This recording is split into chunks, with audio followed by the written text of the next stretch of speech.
So, I work from home for a nonprofit. Nothing glamorous, no big salary, no fancy title, but the work matters. Every day, I help connect people to resources they genuinely need: food pantries, clothing closets, free tax prep, things that can actually make a difference when someone's struggling. And honestly, most of the time, people are grateful. They're kind, patient, even relieved. But every once in a while, you get someone like her. It was a normal day, quiet morning. I had my coffee next to me, headset on, scrolling through appointments and schedules. Then the call came in. I answered like I always do, polite and calm. "Thank you for calling. How can I help you today?" There was a pause, then a voice, sharp, cold, already irritated. "Yeah, I want to know what libraries are doing the tax returns." No greeting, no please, nothing, just straight demand. I blinked, took a breath, and pulled up the list. "Of course, let me check that for you." I started listing them one by one, 5 locations in total. Each word I spoke felt like I was walking on glass because her silence on the other end, it wasn't neutral, it was loaded. The kind of silence that says, "You better not mess this up." The second I finished, she snapped. "So you're telling me that that library isn't doing them?" Her tone had this edge, like she was already accusing me of lying. I checked again, calmly, carefully. "No, ma'am, that location isn't on our list of participating sites." There was a short pause, then a sigh, loud, dramatic, like I had just personally inconvenienced her entire existence. I kept my voice steady. "It looks like the closest location to you is at the college. Would you like me to check their availability?" Another pause, this one longer, like she was debating whether I was worth her time. "Fine." Not yes, not please, just fine. I pulled up the schedule, scrolled, and immediately saw the problem. Appointments were filling up fast. It's tax season. Everything gets booked weeks in advance. I swallowed, already knowing she wouldn't like the answer. "Okay, it looks like their next available appointment is April 7th. Would that work for you?" Silence. Then, "What?" Her voice went up an octave. "Are you kidding me?" I physically leaned back in my chair. "Here we go." "This is so stupid," she snapped. "You offer all these free services, and you're telling me you can't schedule me until April?" Her voice was loud now, accusing, like I had just scammed her, like I had something to gain from this. Inside, I could feel that familiar tension building, the tightness in my chest, the heat creeping up my neck. But my voice? Still calm, still professional. "Ma'am, I understand it's frustrating. These appointments fill up quickly, but I can check other locations to see if anything sooner is available." And honestly, I was trying to help. I was offering her options, solutions. But she didn't want solutions. She wanted control.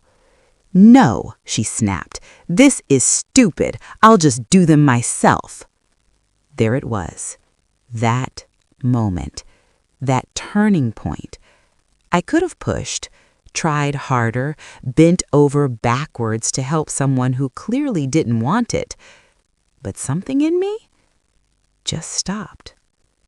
Because here's the thing about people like her. They don't want help. They want someone to blame. So I smiled, actually smiled, and said as politely as humanly possible, "All righty then. Have a good day." There was this split second of silence, and then, "Oh, I'm not done." Click.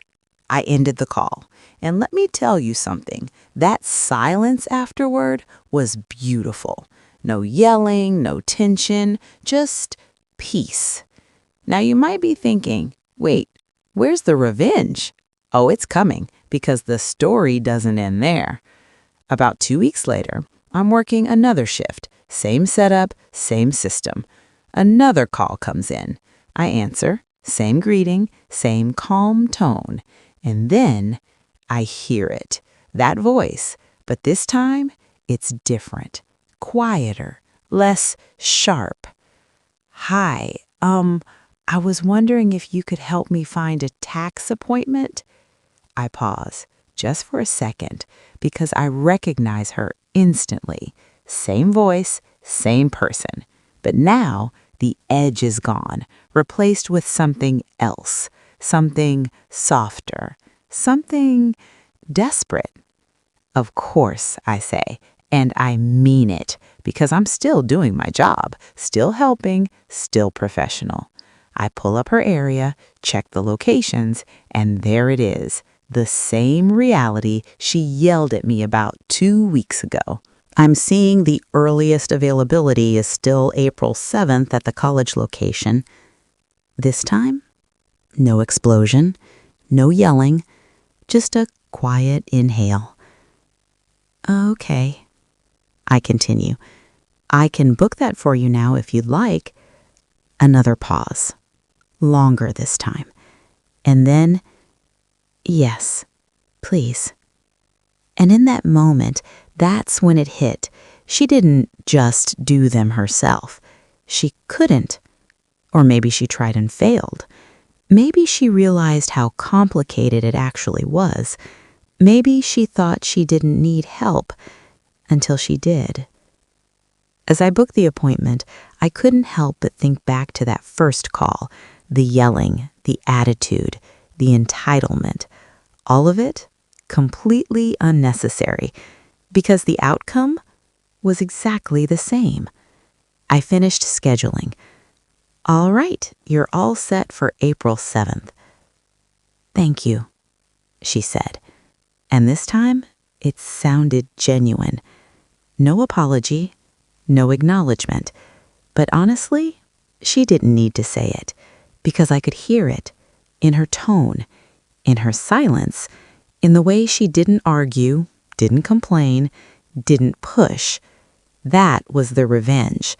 Not yelling back, not being rude, not stooping to her level, just letting her face the consequences as her own behavior, letting reality do what I didn't have to. Because here's the truth. She thought she had power in that first call, thought she could intimidate, complain, and somehow bend the system to her will. But the system didn't change. The appointments didn't magically open up, and her attitude didn't get her anything. In the end, she came right back. Same situation, same options, but a completely different tone. Because now she understood. You can't bully your way into something that's already free. You can't rush a system that's already helping you. And most importantly, you can't treat people badly and expect better results. Sometimes, the most satisfying revenge isn't something you do. It's something you don't do. It's stepping back, staying calm, and letting people learn the hard way that respect matters. Because eventually, life teaches the lesson for you. If this story hit a little too close to home, go ahead and smash that like button. And tell me in the comments, what's the most satisfying moment of karma you've ever witnessed? Don't forget to subscribe for more stories like this. Because trust me, there's always another one.